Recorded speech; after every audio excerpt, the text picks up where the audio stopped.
My name is Paige. Welcome back to Paige Pilates, and today we've got a 30-minute session really focusing on if you've got tightness in your hips. Yeah, maybe you've got tight hip flexors, tight glutes, tight, often all connected. So let's get started. We're going to stand up and place your feet right underneath your hips, really parallel, and we're going to start with a roll down. Head is going to go first, then your upper back. Keep those knees soft. We don't need to slam back into those hamstrings. And then articulate all the way down. Take a nice deep inhale. Can you have your head be heavy? Exhale, pull your spine back up. One piece at a time. All the way till you're standing tall. Now we'll lie down on our backs. So we'll do that again at the end, and you get to see how much better your spine and hips feel, and legs. Bend your knees, put your feet flat on the mat, arms down by your side. We're going to start with some bridges. We're going to articulate through the spine, tailbone, lower back, middle back. Inhale at the top. Exhale, roll all the way down. So we're going to get those glutes and hamstrings to wake up and warm up as we roll up. Inhaling at the top. Exhaling to roll all the way down. Really see at the bottom here, don't stay in the tuck. Let yourself come all the way back to neutral. Little bit of space under the low back, and then go again. That way you're getting that full range of motion in the pelvis.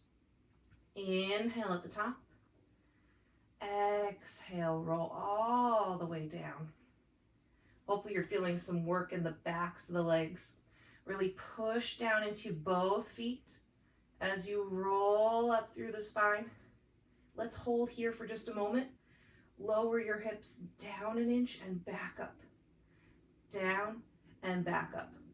And you're really going to try to engage right where the butt and the thighs meet. I like to call it the butt thigh. Very technical term. For 3, and lift from there. 2, my abdominals are engaged this whole time to keep that lower back supported. Then lower the spine all the way down. Good. All right, we are going to bring our hands behind our head, keeping the legs where they were. On your exhale, curl forward. You need to warm up these abdominals. And then lower. Exhale as you curl and lower. So our abdominals and our hip flexors often work together and do. Exhale as you lift. Inhale. They do work together to allow us to do things like sit up and walk and stand tall and lower. So some of when you have tight hips, you have 3 more of these. Some of what I like to look at is how's your core strength? How are your abdominals firing? Because sometimes they're not. And your poor hip flexors are trying to do everything, and that's not their job. Hold here for 3. Can you lift up a little higher? 2, 1, and lower all the way down. Excellent. All right, it's time for our 100. Think about where you want your legs. So, if your hips are tight and cranky, this is a great place to leave them. Totally fine. You can also find a tabletop position or stretch your legs up or out on a diagonal. Think about where you want to put them. I'm going to leave them down today, really let my hip flexors go. Arms reach up to the ceiling. Exhale, chest lift, and press those arms down and pump in 2, 3, 4, 5, and exhale. 3, 4, 5. Inhale. Exhale. 3, 4, 5. Nice firm pats with these arms. Exhale. And my thighs here, they're relaxed. They're just staying where they are. I'm feeling the work in my abdominals and a little bit in the back of my armpits. In 2, 3, 4, 5. Looking towards your pubic bone. In 2, 3, 4, 5. I'm not clenching my glutes here. Maybe check in and see if you are. Sometimes I do that. Exhale, 3, 4, 5. Hold. arms go up, head comes down. That was good stuff. We're gonna move into the roll up. So this is where we wanna see if our hip flexors are doing their job or if they're doing everyone's jobs. So stretch your legs all the way out to straight. Arms reach up towards the ceiling. You're gonna nod your chin and roll yourself up to reach forward. And then you're gonna roll yourself down. Articulate through that spine, one piece at a time. Remember, you can always pause, watch me do it, and go back. That's the beauty of video. Some of us are visual learners and really need to see it first before we do it. And so I enjoy that personally, being able to have a video. Now, the idea is abdominals are lifting us up. Yes, they're working. Right around here, your hip flexors have to work to bring your pelvis up. So if you feel your hip flexors working, that's fine. They have to. It would not biomechanically work if you didn't have hip flexors. But if you're like, I'm dying, then you can absolutely grab the back of the thighs. So you can do a modified version like this, where you round up, you grab the back of your thighs, and you give yourself enough help to feel most of the work in your abdominals. That is the goal here. Yeah, we're trying to find articulation of the spine, flexion at the hips, but really we'd like to feel more abdominals than hip flexors. So sometimes squeezing your legs together is the key to doing that. We're gonna relax on that one for a moment. So, leg circles. If your hips are cranky, grab a TheraBand, a belt, a stretching strap, something. An old scarf works great. And you're gonna put your right foot in that item. I'm gonna say TheraBand because that's what I have, but you use what you have. Now, this might already just be hello, good morning to my hips. You can choose how hard you pull on this, but let's just find some little circles. And just finding freedom in your hip socket. We want our hip to be able to move. That joint moves in all of the ways that a ball and socket joint moves in so many different ways. And this usually will help us find that this is circumduction. And I always think of the Tin Man when I do this one. You're just oiling it up. You're just trying to get that synovial fluid warm and moving around. These aren't my biggest leg circles ever. I'm just trying to get some more circulation in there. And then we're gonna switch legs. Stick that left leg in there. If you did the left leg first, oh well, don't stress. Find those nice circles. Again, not the biggest circles I've ever made. I am trying to keep my abdominals engaged so that my ribs don't splay or do anything weird. And I'm keeping my spine still. Not because moving your spine during leg circles is wrong, just that right now our goal is hip mobility. And then reverse those circles. Ooh, this feels really nice today. And when you're focusing on hip mobility, it can be very useful to keep the other joints, aka your spine, still. So notice which hip feels a little stiffer than the other, which hip feels better, just taking notes in your head. Now, switch back to your first foot. I'm gonna say right foot. And we're just gonna lower and lift. Down and up. So depending on if your strap is stretchy like mine, your arms will stay still. If you had a scarf, you would have to move your arms. But I just want you to feel freedom in that hip. And sometimes when we have pain or tightness, we also get a little bit of stress in our minds about it, and we get a little bit of fear of movement. So just feeling it's moving, it's pain-free, I'm okay, and reminding your body that. And then switch back to your second leg.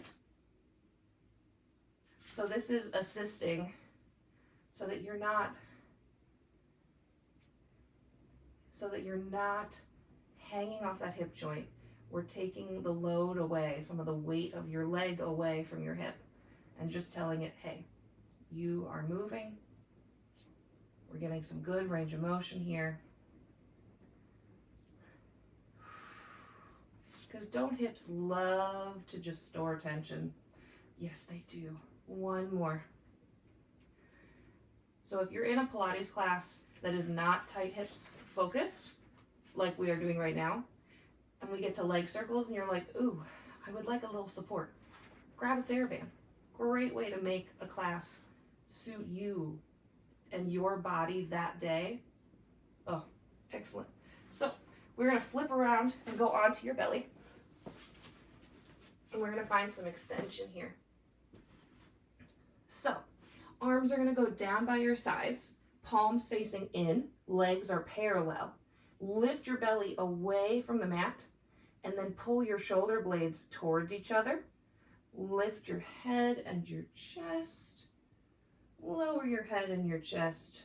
Release the shoulder blades. And again, shoulder blades, head and chest, head and chest, shoulder blades. Maybe you take an inhale as you extend and an exhale as you lower. You can always reverse that breath if that helps you connect to your center more. Yes, you'll feel your lower back working, but it should not be straining or painful. And lower. Excellent. Now, make a little pillow for your forehead. You're going to put your head down. I'm going to turn my head sideways so you can still hear me. We're going to do prone hip extension. So one leg lifts straight off the mat and lowers. And the other leg and lowers. So we've taken our hips and we've made circles or circumduction. Now we are extending our hip. So that ball and socket joint is, the femur is going back, the leg is going back. This is so important. Our hips don't have much extension, so we need to work on it or we'll lose it. And then, hello, that has links to lower back pain and issues there, so let's stay on top of it. See if you can feel your glute lifting and lowering that leg. You can even reach back and poke it and make sure that there's something happening there. Yes, you're going to feel your hamstrings as well. But can you do this without, here, I'm going to show you some interesting cheats that I have done, most definitely. Oh, I know all the cheats. Twist your spine, lift your leg so high that you bend your knee and or arch your back. Ow, that does not feel good. Turn out the leg. It's not wrong, it's just different, and parallel is a little more functional. So try a couple more on each leg, and just see if you can feel. Yeah. This is also just really nice prone work to reverse all of that sitting that we do. Come on up to your elbows, your forearms. And you're gonna pull those abdominals towards your spine so your lower back is not like a sinking hammock, it's supported. And then your shoulders down your back. We're gonna do little hamstring curls here, single leg kick. You're gonna go kick, kick, and extend. Kick, kick, and extend. Exhaling and inhaling. So on this one, to get all that hamstring strength that we want, and this is helping stretch our quads, hip flexors, some commonly tight areas, see if you can hover your kneecaps off the mat. I know it doesn't look like I'm doing it, but I am trying, and I feel the hamstrings working. And rest. Good. Press back into a child's pose. You're going to sit on those heels. And breathe into those hips. Again, if you've got tightness going on, take the knees a little wider. Still a child's pose. Lovely.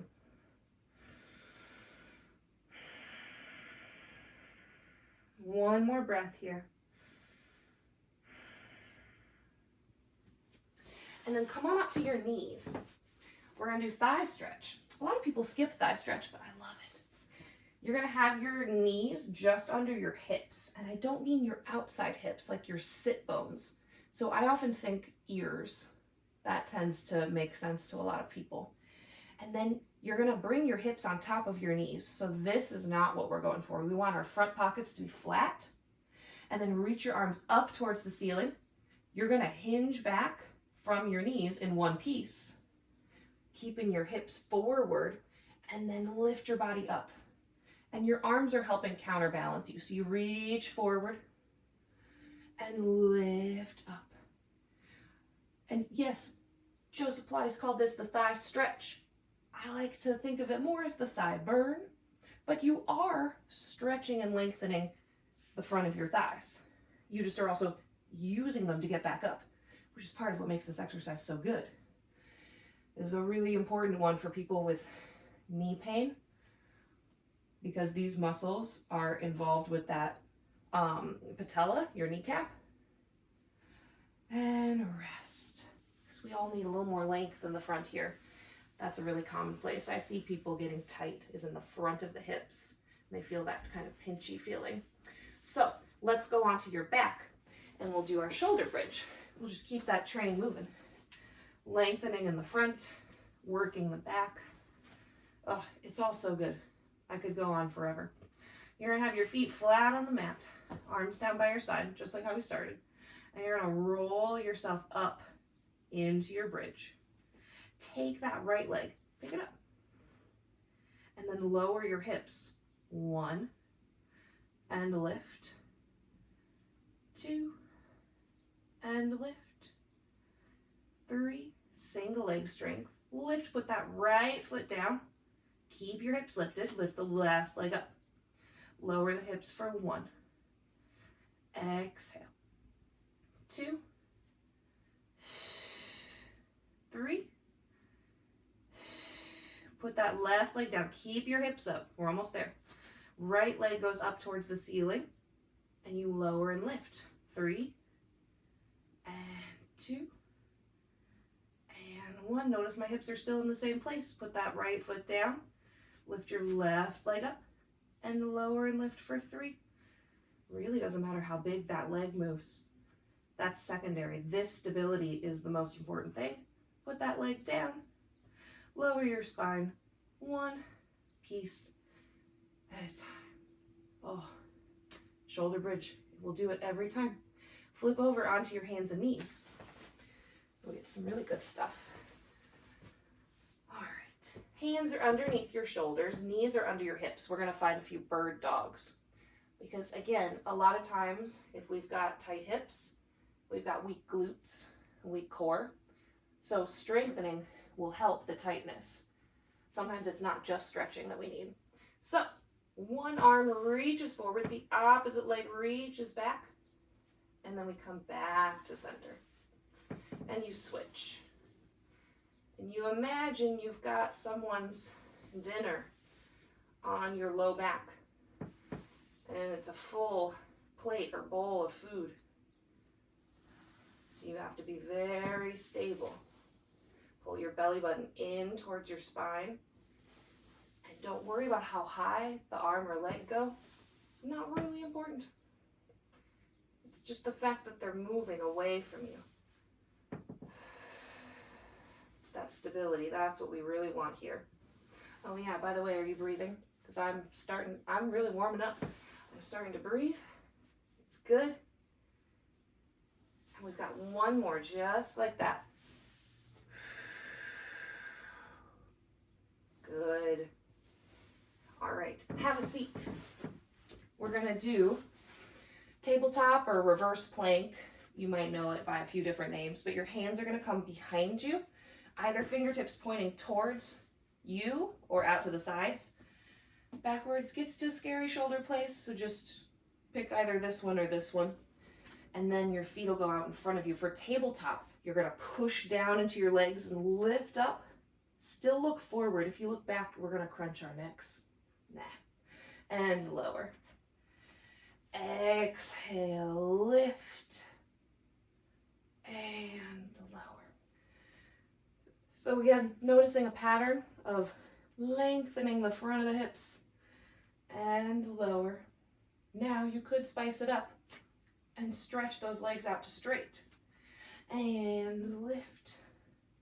And you'll get a little more hamstring work, a little more challenge. But if you feel pain in the back of the knee when you do that, that's not the right option for you today. It really depends. This is a touchy area for me personally, so I'm having a good day if I can do with my legs extended and not feel it in my knees. And lower. Excellent. We have one more piece of work before we really get into the stretching. So lie down on your back. Bring your legs to tabletop. Glue them together so you only have one leg. And then take your arms either out to a T or up to the ceiling or down by your sides.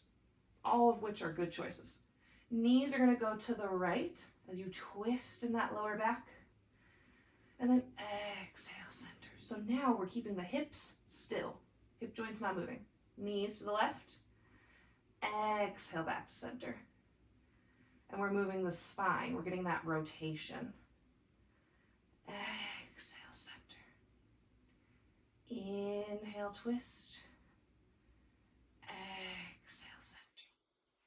You're also getting a little inner thigh work because you're squeezing those knees together. Exhale, center. Some obliques, which again, obliques and hip flexors play together. So that's the thing. Like when people talk to me about one issue in their body, something they want to work on, it's always something else as well. It's never just that one thing because we're such a integrated system. Now, hug one knee into your chest, let the other leg go long, and just stir in your hip socket. You can hold above, below your knee, like you can hold here, totally fine. Whatever feels better on your body. Reverse those circles.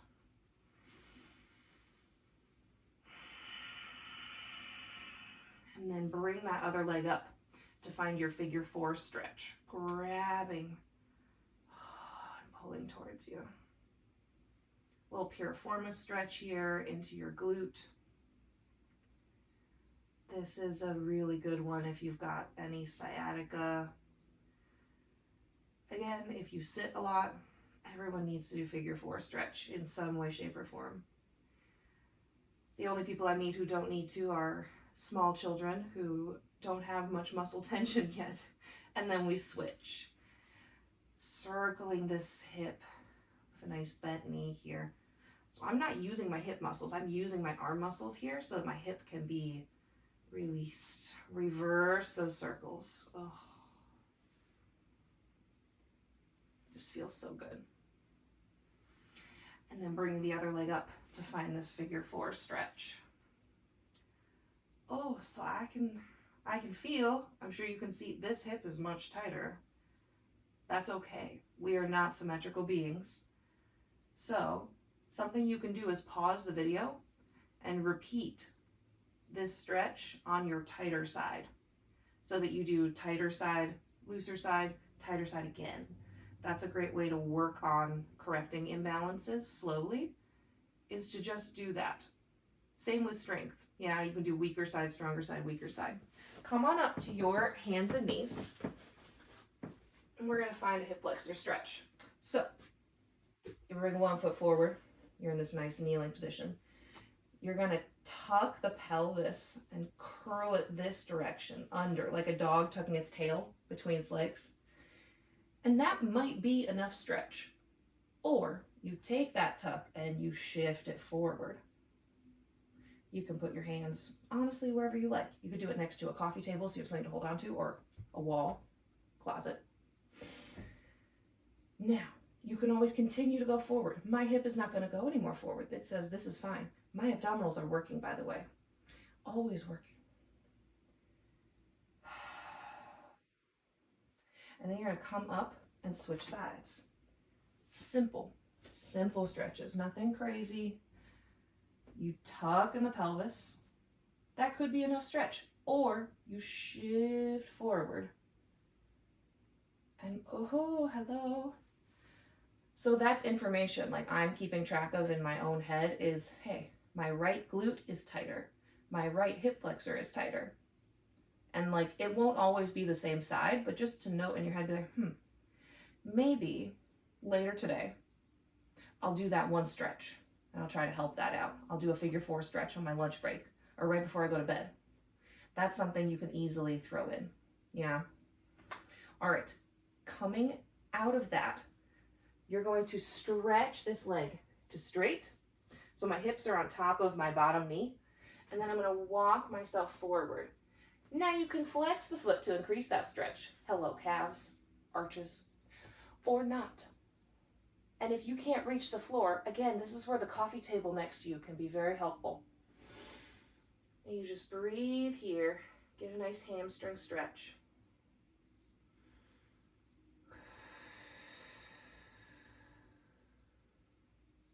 One more breath.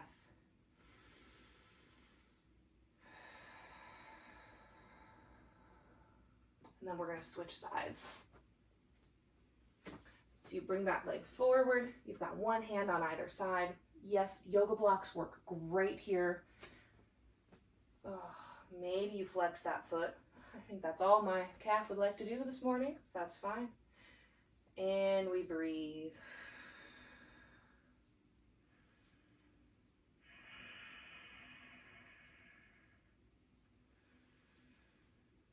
Letting that tension go. The deeper you can breathe, it will really help.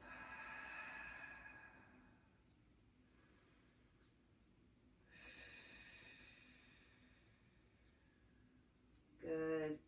Coming out of that, you're going to face me on your knees and take one foot out to the side, kind of a turned out kneeling position.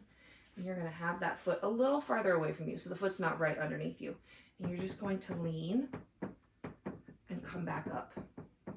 And this is stretching a few different things. You're going to get some inner thigh. You're going to get some hamstring attachments. You're going to get pelvic floor. So for my pelvic floor people who are tight pelvic floor, I want you to especially think, inhale as you go out. Exhale as you come back.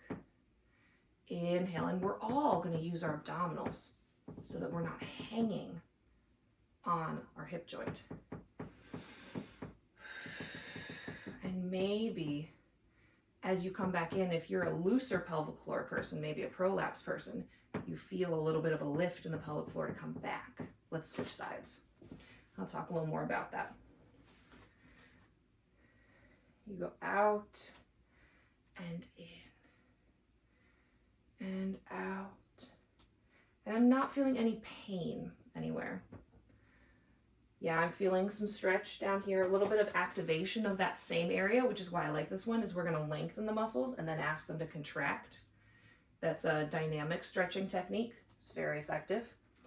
But yeah, we want our pelvic floor, for anyone, to be able to lengthen and then contract. So that will help. If we inhale, let the pelvic floor drop.